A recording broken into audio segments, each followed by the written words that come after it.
राधे राधे आप सबको। तो आ रहा है 15 तारीख को महाशिवरात्रि। तो अभी विजया एकादशी निकला और विजया एकादशी के ठीक दूसरे दिन पड़ता है हमारा महाशिवरात्रि। तो ये मैं आप सबके साथ आगे वीडियो में आप सबको बताऊंगी। महाशिवरात्रि के बारे में बहुत जानकारी आप सबको मिलने वाली है, लेकिन आप सब वीडियो के लास्ट तक बने रहें। आप सब वीडियो देखें और कुछ अच्छी आपको जानकारी मिलेगी ठाकुर जी की कृपा से, श्री जी की कृपा से। तो ये शाम एकादशी से पहले की ये शाम की वीडियो है, जो 10वीं से ही शुरू हो जाता है हमारे एकादशी का व्रत और कलश उस दिन रखना था।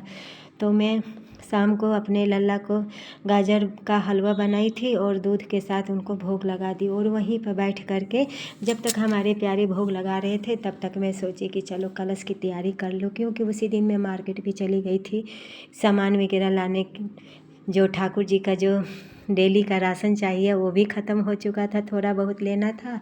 और कल पूजा की भी, एकादशी की पूजा और शिवरात्रि का भी पूजा का मार्केटिंग करना था। तो मैं शाम को चली गई थी और जब उधर से आई तो फिर गाजर का हलवा और दूध के साथ लल्ला को भोग लगा दिया। भोग लगाने के बाद उनकी रात्रि सेवा और सेवा करते करते मैं अपने शाम की कलश स्थापना भी करके गई थी। बाकी सारा सामान मैं लेकर के आई बाद में।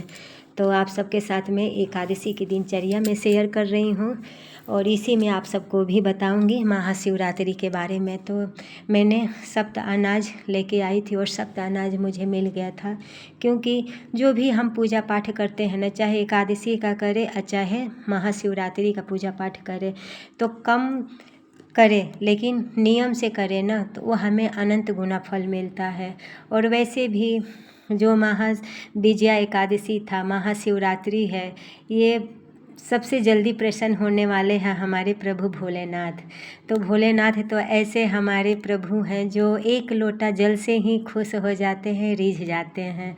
अगर खुश ना होते तो लंका पति जो रावण थे, वो एक बात उन्होंने मांगा और सोने की महल शिव जी ने दे दिया।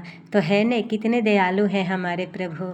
तो हमारे प्रभु हैं ही दयालु, और ये हमारे ठाकुर जी का ही अंश है हमारे भोलेनाथ, कोई दूसरा नहीं है। तो इसीलिए हमें हरि और हर में दोनों में भेद नहीं करना चाहिए। और आप सबको पता है जो शिव की पूजा करता है ना, वही भक्ति दिलाते हैं ठाकुर जी की। अगर कृष्ण की भक्ति आप सब पाना चाहते हो तो महाशिवरात्रि के दिन 4 पहर की पूजा सेवा करें। भोले बाबा अति जल्दी प्रसन्न हो जाते हैं और बिन मांगे सब कुछ दे देते हैं। और इनकी कृपा से कृष्ण की भक्ति हमें मिल जाएगी। तो महाशिवरात्रि तो बहुत अच्छा महाशिवरात्रि है। माघ जो महाशिवरात्रि हर महीने की शिवरात्रि होता है ना, वो भी है इतवार के संडे के ही दिन है। और महाशिवरात्रि भी बड़ी संजोग से, मतलब ये दोनों एक साथ मिल गए हैं, तो इसीलिए और ये अच्छा हो गया है महाशिवरात्रि। तो महाशिवरात्रि के दिन जो 4 पहर की पूजा करते हैं ना, तो पूरा 12 महीने का जो फल हमें पूजा करने का फल मिलता है ना, एक शिवरात्रि करने से हमें वो प्राप्त हो जाता है। और शिवरात्रि का व्रत है ही उस दिन, तो मतलब किसी को अन्न नहीं खाना चाहिए महाशिवरात्रि के दिन। एकादशी, महाशिवरात्रि और रामनवमी, इन तीनों दिन ना हम जब अन्न खाते हैं ना, तो हमें बहुत दोष लगता है। इसीलिए इन तीनों दिन में हमें अन्न नहीं खाना चाहिए। ज़्यादा से ज़्यादा हमें अपने प्रभु की भजन कीर्तन और व्रत ही रख के हमें उनकी पूजा सेवा करना चाहिए। तो बहुत अच्छा होता है महाशिवरात्रि का। और जो 4 पहर की पूजा कर लेते हैं तो उनकी तो क्या बात है। तो 4 पहर की पूजा में आप सबको पहले ही भी बताई थी कि 4 पहर की पूजा में हम पार्थिव अगर शिवलिंग से पूजा करेंगे तो 4 समय अगर करेंगे पार्थिव शिवलिंग से, तो चारों समय का अलग अलग हमारा शिवलिंग बनेगा। और पूजा करने का तो वही नियम रहेगा। पहले प्रभु को हम आह्वान कर दिए, आसन दे दिए, विराजमान कर दिए, तो उनको तो हम हटाए नहीं ना, हटाए नहीं तो फिर हम वैसे ही पूजा दूसरा पहर से भी हम पूजा करेंगे, क्योंकि प्रभु हमारे वहीं विराजमान है। और शिवरात्रि के दिन ना कण कण में शिवरात्रि के दिन कण कण में हमारे प्रभु बसते हैं। तो कोई भी चीज़ से हम उनको पूजा करें, उनकी आशीर्वाद हमें प्राप्त होता ही होता है। तो उस दिन हमें सबसे पहले तो हमें गंगा जल और दूध से उनकी पहला पहर का हम अभिषेक करेंगे दूध से, दूसरा पहर का हम करेंगे दही से, तीसरे पहर का हम उनका करेंगे घी से, चौथे पहर का जो होगा हम उनका स्नान तो हनी से होगा। तो ये 4 पहर की पूजा हम इस तरह से उनका अभिषेक करेंगे। और उस दिन गंगा जल से मतलब ज़रूर स्नान कराना है, क्योंकि गंगा जल से ना भक्ति मिलती है। गंगा जल से अगर हम स्नान कराते हैं, प्रभु को अभिषेक कराते हैं, तो उससे हमें भक्ति मिलता है। और नर्मदा के जल से नहलाने से ना, तो नर्मदा के जल अगर आप सबके पास अगर है, मिल गया है आपके पास, तो नर्मदा जल से हमारे प्रभु न बहुत प्रसन्न होते हैं। ये रहा उस दिन का जो, तो मैं डब्बे साफ़ सफाई किचन का सब साफ़ सफाई कर दी, क्योंकि मार्केट से सामान वगैरह लाई थी तो साफ़ सफाई करके गई थी। तभी तो मैं सहेजने के लिए, रखने के लिए मुझे समय चाहिए, तो इसीलिए मैं पहले किचन साफ़ सफाई करके और फिर मैं गई थी। नर्मदा जल से न प्रभु हमारे बहुत प्रसन्न होते हैं। और गंगा जल, क्योंकि गंगा जलधारी तो हैं ही, गंगा से प्रसन्न होते हैं, नर्मदा से भी।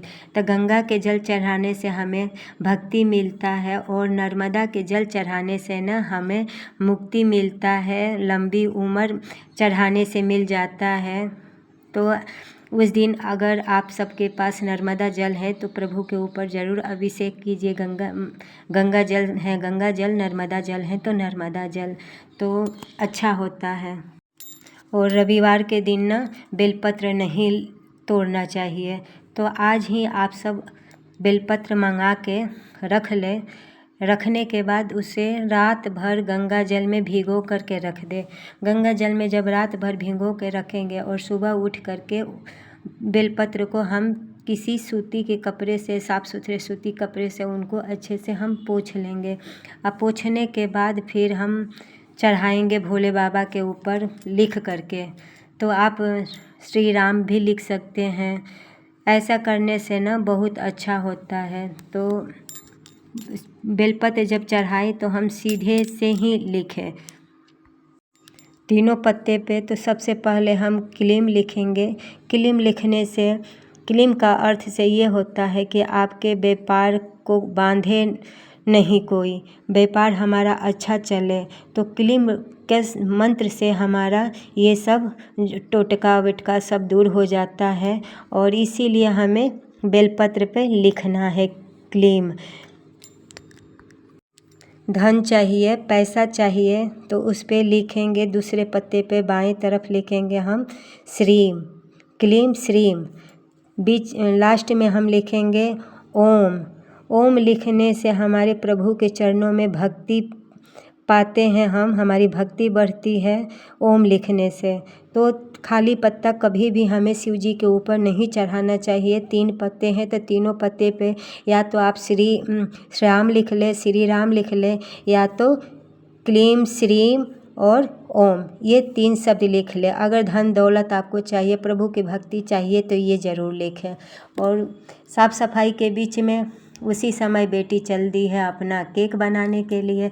बोलती है ना कि जब भी बच्चे को खाने का इच्छा होता है ना, तो कुछ ना कुछ वो अपना बना ही लेती है। अच्छा है ना कि अगर उनको पता है कि मम्मी थोड़ा बिजी है, तो हमें बना करके जब हम समय मिलेगा तभी मम्मी बनाएगी। बेटी मेरी खुद ही कहती हैं कि मम्मी अब तो तुम बनाती नहीं हो, और मैं जब से केक बनाने लगी तब तो तुम्हारा केक छूट ही गया। ऐसी बात नहीं है, बच्चों को भी क्या है ना सीखने को मिलता है। इसीलिए मैं थोड़ा सोचती हूँ कि क्योंकि बच्चों को ना पढ़ाई से तो फुर्सत मिलता नहीं है, और थोड़ा बहुत वो सीखेंगे तो अच्छा है, उन्हीं के काम आएगा। तो हमें ना बच्चों को भी अपने पूजा पाठ से हमें जोड़ना चाहिए, और थोड़ा घर के भी कार्य उन्हें कर जोड़ना चाहिए, क्योंकि करते रहेंगे तो थोड़ा उनकी आदत रहेगी। वैसे भी आज के समय में इतना कंपटीशन है पढ़ाई का कि बच्चों को खुद का समय नहीं मिलता है। तो हम नहीं बोलेंगे कि बच्चों को डिस्टर्ब किया जाए पढ़ाई से, लेकिन हाँ, पढ़ाई के साथ साथ हमें बच्चों को सब सिखाना चाहिए और सब उनके हुनर होना चाहिए, क्योंकि हुनर होता है ना तो आज नहीं तो कल हमारे काम ही आता है। तो इसीलिए हम सबको अपने बच्चों को कुछ ज़रूर सिखाना चाहिए। और ये रहा आज के सुबह का। तो आज मैंने लल्ला का पूजा वूजा कर ली। करने वरने के बाद फिर मैं उनके बच्चों के लिए नाश्ता बना दी सेमिया का। आज नमकीन सेमिया मन किया कि बना दूँ, तो नमकीन सेमिया बना दी अपने ठाकुर जी का प्रसाद, और वही सबने प्रसाद पा लिए। फिर मैंने खिचड़ी, क्योंकि एकादशी का व्रत है, तो एकादशी का व्रत तो खिचड़ी से चावल जब तक हम पारण समय पर नहीं करेंगे, और सबसे पहले हमें चावल, क्योंकि एकादशी के दिन हम चावल छोड़ते हैं और द्वादशी के दिन जब हम चावल खाते हैं तभी हमारा पूरा एकादशी का फल हमें मिलता है। और जितना हम एकादशी के पहले चावल छोड़ते हैं तो हमारा पाप छूटता है, और जिस दिन हम एकादशी के द्वादशी को हम चावल खाते हैं तो हमारा पुण्य एकादशी का बढ़ता है। तो इसीलिए हमें ज़रूर खाना चाहिए।